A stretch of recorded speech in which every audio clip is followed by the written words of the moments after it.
Sevilla y el sector terciario nunca han ido de la mano.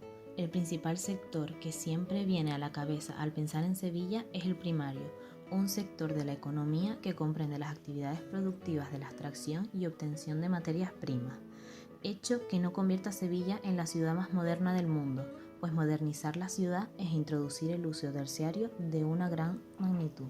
Se puede ver gran actividad física, corridas de toros, Semana Santa, etc., debido a la mentalidad provinciana que rodea esta ciudad, una mentalidad cerrada y una forma de pensar muy tradicional, pues no comenzó a modernizarse hasta hace 50 años, y con esa llegada del sector terciario comienza la entrada también de una nueva arquitectura, la arquitectura de los edificios de empresas. Situado en la calle Adolfo Rodríguez Jurado, tenemos este edificio singular. El edificio Ibarra es uno de los que reciben ataques por su modernidad al encontrarse rodeado de edificios como el Coliseo, el actual edificio de Santa Lucía de Espiau o el de la Oficina de Turismo. En los años 30 surge una arquitectura obsesionada por solucionar problemas de espacio, de luminosidad, que deriva en el racionalismo. Se trata de un edificio de 7 plantas en el que se distingue formalmente la planta baja a modo de gran zócalo y se recorta la longitud de la fachada en la última planta que coincide con la azotea, articulando así las distintas alturas de los edificios laterales. La planta baja aloja un local comercial. Los huecos de las plantas tipo se disponen en hilera destacando la horizontalidad mediante el pretil sobresaliente y corrido a lo largo de toda la fachada. El módulo de la entrada se sitúa en un lateral del edificio y se subraya por la disposición de una cristalera corrida vertical que alcanza toda la altura de la fachada y que permite la iluminación de la escalera. La fachada es el elemento de mayor interés y recuerda ciertas obras centroeuropeas de los inicios del movimiento moderno en el uso del hormigón como herramienta para liberarla de su capacidad portante. La propuesta de fachada supuso un auténtico reto para el arquitecto hasta conseguir la implantación de sus ideas renovadoras. La sede sevillana, un proyecto que contempla un edificio principal de 5 plantas y semisótano dedicado a sede social y otro secundario de una planta y sótano destinado a comedores y almacenes en la avenida La Borbolla, construido entre 1965 y 1970. En el bloque que constituye se alternan las bandas horizontales de vidrio y acero. La intersección de las vigas de metal, tal como se aprecia en las esquinas, rompe con una absoluta angulosidad geométrica. El edificio supuso un hito aislado que solo se retomó en las fechas previas a la Exposición Universal de 1992. La Torre Sevilla es el primer rascacielos realizado en la ciudad y el edificio más alto de Andalucía.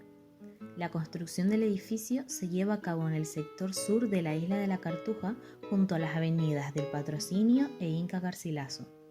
Protegerse del sol fue un tema constante que contribuyó a darle carácter a la Torre Sevilla y resguardarla, creando un sistema de elementos que le dan sombra y personalidad, recuerda el arquitecto argentino enamorado de Sevilla. Con su fachada de lamas horizontales y verticales, la torre se va a ver siempre como un hito delgado, vertical y muy animado. La Torre Sevilla está preparada para acoger a cerca de 2.350 empleados de compañías de múltiples sectores y dimensiones diversas. Su vocación es facilitar la generación de sinergias y la posibilidad de compartir conocimientos y proyectos que redunden en la dinamización empresarial andaluza.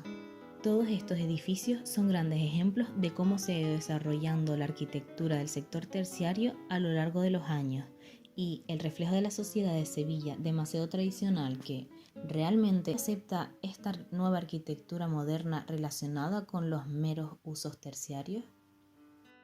Estudiemos el caso de una magnífica obra de los arquitectos Fernando Villanueva Sandino, Manuel Trillo de Leiva y Luis Fernando Gómez, Stern de Oteiza, el edificio de Sevilla 1 de 1972. Este edificio se encuentra situado en la avenida de San Francisco Javier de la ciudad de Sevilla, en su encuentro con la avenida de Ramón y Cajal, justo al lado del campus universitario del mismo nombre.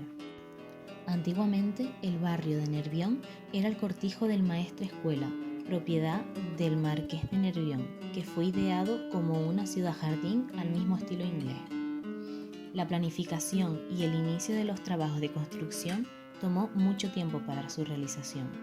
Para los años 20 y 30 se comenzó con la urbanización del lugar. A partir de los 60, las construcciones fueron más enfocadas a ser conjuntos habitacionales.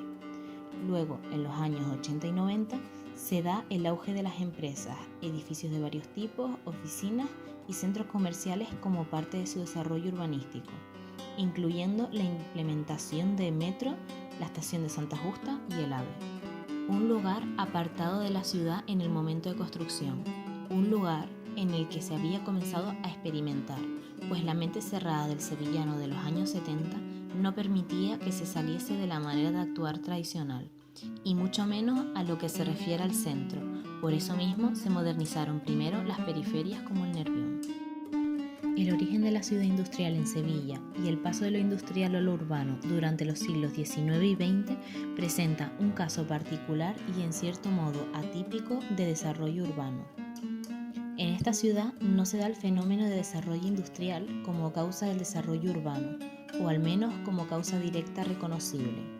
Si en Sevilla se asiste al cambio social que se produce en España en los mencionados siglos, el mismo se sustenta en bases que no permiten hablar de un desarrollo industrial, ni aún de una industrialización de su agricultura, base de su economía.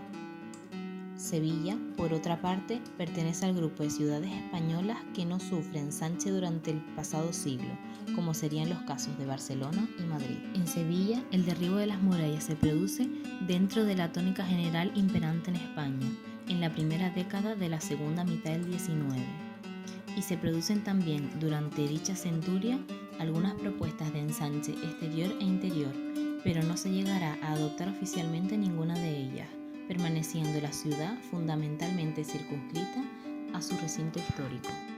La serie de ferias, romerías y festejos que marcan la precedente historia local se vería culminada por la proposición de celebrar el día 1 de abril de 1911 una exposición hispanoamericana en Sevilla, presidido por el alcalde de la ciudad.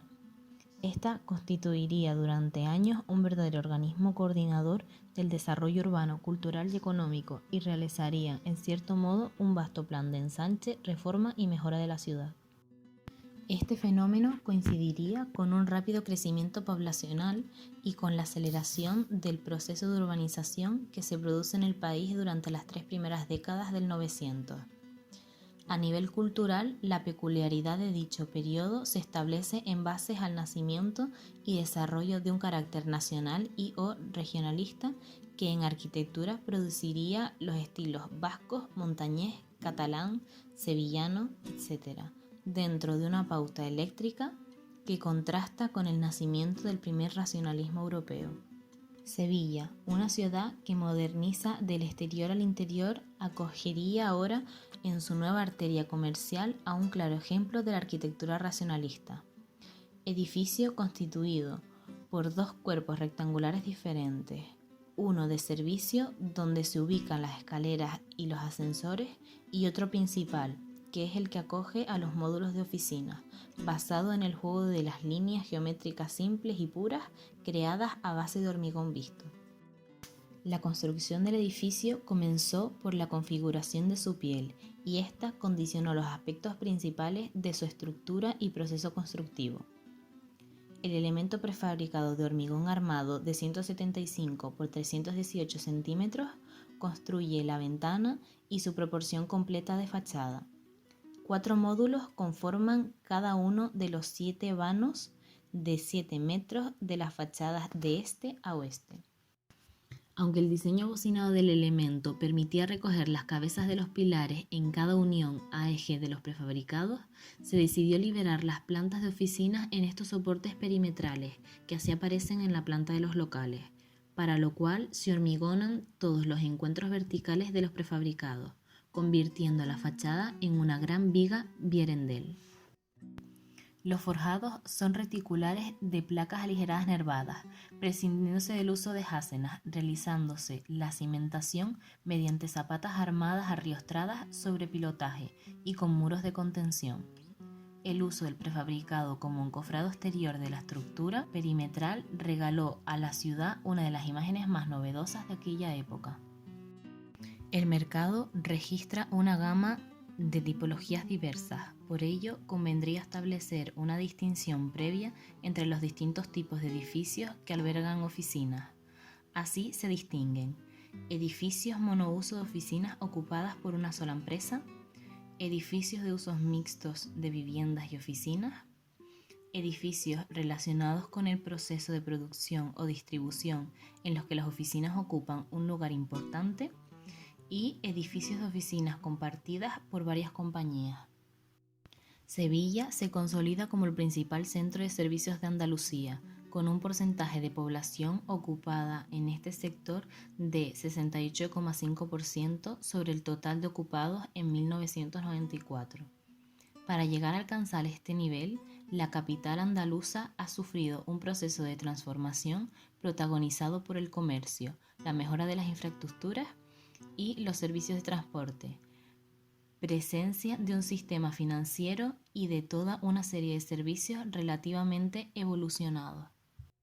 En definitiva, todos estos elementos y su condición de capital autonómica permiten asumir a Sevilla el protagonismo como centro de servicios. En este contexto general se enmarca el continuo crecimiento del mercado de oficinas, condicionado por los cambios socioeconómicos estructurales acaecidos a escala nacional y por la celebración de la Exposición Universal en la ciudad de Sevilla en 1992, favoreciendo el asentimiento directo e indirecto de oficinas y empresas de servicios. Podemos separarlo en tres periodos: de 1970 a 1986, caracterizado por el inicio del proceso de terciarización de la economía. Una de sus manifestaciones más concretas en el caso de Sevilla consiste en la edificación de los primeros inmuebles de oficinas compartidas por varias compañías. De 1986 a 1992. Al inicio de esta etapa, España se incorpora a la entonces llamada CEE y junto con la coyuntura económica expansiva, una vez iniciado el proceso de reestructuración de la economía, la creación de edificios de oficinas experimenta un boom, aunque la demanda real no llega a cubrir las expectativas creadas. Este hecho tuvo como consecuencia la saturación del mercado de oficinas en torno al año 1992. Por último, encontramos el último periodo que va de 1992 hasta la actualidad. Como muestra este cuadro, entre los años 1970 y 1986 se construyeron 6 edificios de oficinas. 3 de ellos se ubican en la zona de Los Remedios, 2 en Nervión y tan solo 1 en La Palmera. No obstante, se ha tendido a ocupar aquellas ya existentes. Desde tiempo atrás a la proclamación de Sevilla como sede de exposición universal, encontrábamos inmuebles de oficinas compartidas por varias empresas, entre los que destacaba Torre Palmera, construido en 1968, o los conocidos Sevilla 1 y Sevilla 2 de los años 1972 y 1978 respectivamente. A estos habría que unirles los edificios Urbis de 1974 y Torre de los Remedios de 1978. Con la construcción de estos primeros edificios en los que se asentan medianas y pequeñas empresas de el campo de finanzas, seguros, consultoras y profesionales libres, sobre todo en Sevilla 2, como abogados, arquitectos, psicólogos. Se puede decir que ya desde ante este primer periodo se delimitaban los principales ejes en los que posteriormente se asentaron los principales y más prestigiosos edificios de las oficinas de la ciudad. Las ventajas de instalarse en los edificios de esta zona estriban en la cercanía al centro histórico y financiero de la ciudad, así como la accesibilidad a ambas avenidas y los espacios abiertos con que cuentan. ¿Realmente acepta Sevilla la nueva arquitectura moderna relacionada con los meros usos terciarios? La difusión y puesta en valor del patrimonio es una tarea que nos atañe a todos como sociedad. Cada uno desde nuestra parcela podemos aportar nuestro granito de arena para que la ciudad se adapte a los nuevos tiempos de la arquitectura que, si bien en el pasado fue racionalista, aún se sigue conservando lo histórico y artístico de estos edificios. Actualmente, el Ayuntamiento de Sevilla protege alrededor de 72 edificios por sus valores arquitectónicos y patrimoniales en el barrio Nervión. Esto quiere decir que, aunque le guste más o menos, se quedará tal y como están para siempre por ser exponentes del pasado arquitectónico de Sevilla. Sus propietarios tendrán que respetar y salvaguardar sus valores, deben conservarlo y además permitir su estudio por los investigadores. Su estilo racionalista los convierte en edificios sobrios, en los que los ornamentos prácticamente han desaparecido.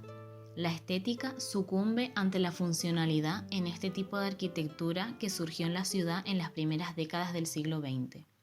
Con ella llegó, además, la polémica para una Sevilla marcada por las raíces históricas. Lo moderno no fue bien acogido por algunos colectivos. En cuanto a los edificios que dan uso al sector terciario, algunos se encuentran en mal estado, abandono completo e incluso terminaron siendo fantasmas inmobiliarios, que por la crisis frenaron múltiples proyectos inmobiliarios convirtiéndose en simples esqueletos que adornan de manera negativa la ciudad. Entre estos podemos encontrar cerca de 29 edificios de oficinas, 1.307.000 metros cuadrados que no cuentan con ningún inquilino. Entre estos fantasmas se encuentran, por ejemplo, el edificio de oficinas de la Junta Sevilla Este, mantiene abandonado y sin concluir desde 2008. El inmueble se quedó a medio terminar y ahora es una gigantesca estructura de hormigón con focos de insalubridad y también de peligro por posibles caídas de quien accede al esqueleto, como han denunciado los vecinos en varias ocasiones. El Royal Parque Empresarial representa la lamentable imagen de toda una enorme promoción de edificios de oficinas sin acabar. Es una especie de émulo de torneo parque empresarial promovido por la misma compañía que no tuvo tiempo, en este caso, de esquivar la crisis financiera y no pudo concluir los edificios en el polígono industrial Parsi, entre Torreblanca y Palmete. El centro de oficinas La Pañoleta se trata de un inmueble en forma de curva aprovechando el propio dibujo de la carretera que hace varios años construyó la promotora Diru SL para albergar oficinas. Se hizo con varias constructoras y el ritmo de la obra fue muy bueno. Quedó, de hecho, prácticamente acabado y hasta insonorizado, pero las fusiones bancarias que llegaron con la crisis provocaron que la entidad que financiaba la obra se replanteara el último tramo de la misma y el edificio quedó a falta de los últimos 300.000 euros. El resultado, hoy por hoy, es otro inmueble fantasma acabado en primeras calidades pero sin solución a corto plazo. Los propietarios ven como solución convertirlos en hoteles, apartamentos turísticos y comercial. También se ha detectado algún edificio cerrado y con gestiones para cambios a usos residenciales, aunque este cambio no es muy usual. De las oficinas que quedan por alquilar, la mayoría se hallan en el Este y el Aljarafe, zonas que registran tasas de disponibilidad del 45% y del 41,9% respectivamente. Por contra, las zonas Prime, aquellas con menos disponibilidad de oficinas, son el centro, donde hay solo 10.000 metros cuadrados libres, y Nervión, donde quedan por alquilar 29.900 metros cuadrados. Como consecuencia del aumento del número de contrataciones de oficinas, los precios de alquiler han experimentado también una escala hasta situarse en 6,8 euros por metro cuadrado y mes, lo que supone un crecimiento de un 5,2%. En cuanto al mayor proyecto de oficinas de Sevilla en los últimos años, Torre Sevilla, ya se ha disipado el temor que existía a su efecto en el mercado inmobiliario. En este sentido, ha subrayado que el rascacielos tiene una parte dedicada a hotel y otra oficina, teniendo estas una ocupación del 80%.